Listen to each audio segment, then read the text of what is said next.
ওয়াশিরিল মুমিনিন, নবী আপনি এই মুমিনদেরকে সুসংবাদ দেন, ওই জান্নাতের মালিক সে হয়ে যাবে, ওই জান্নাত সে পেয়ে যাবে।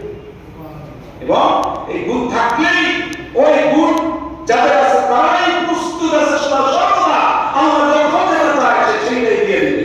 কারণ জীবন তারা সম্পদ তারা জানে, সেই কারণে তার শরীরে নিজেকে গঠন করেছে, তৈরি করেছে, চাই না এই জন্য তো আমরা দেখি সত্যের জন্য কেউ জীবন দিতে করে না, আবার কেউ লুকিয়ে বাঁধিয়ে চলে যায়, আছে না? সে বাঁচতে চায় কিন্তু বাঁচা কি যাবে?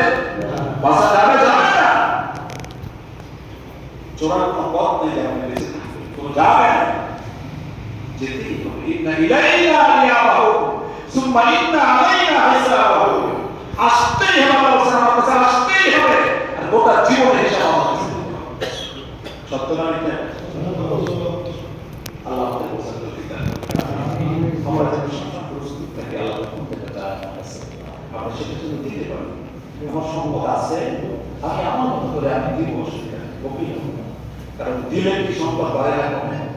আল্লাহ বলছেন সব দিয়ে নিষেধ করেছে, হাতের তাই হইতে নিষেধ করেছে, হাতের থেকে সব দিয়ে সব দিয়ে দেওয়া যাবে না। আল্লাহ ব্যালেন্স করে দিয়েছেন, কেমন একটা ব্যালেন্স আল্লাহ করে দিয়েছেন না? কত? 2.5%। 40 টাকা 1 টাকা সব কিছু দিলে 39 টাকা তোমার, 1 টাকা আল্লাহ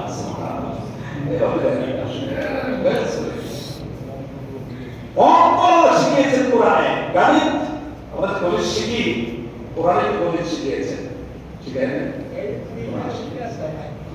তো আমরা বের করতে পারি না, তাই সব আছে। আল্লাহ আমাদের কবুল করুন সবাই, আমিন। এই একটা গুণ যেন আমরা অর্জন করে আমরা যেন অবশ্যই মুমিন, সুসংবাদ দানকারী মুমিন হিসেবে আল্লাহর কাছে আমরা যেতে পারি। আল্লাহ কবুল করুন, আমিন।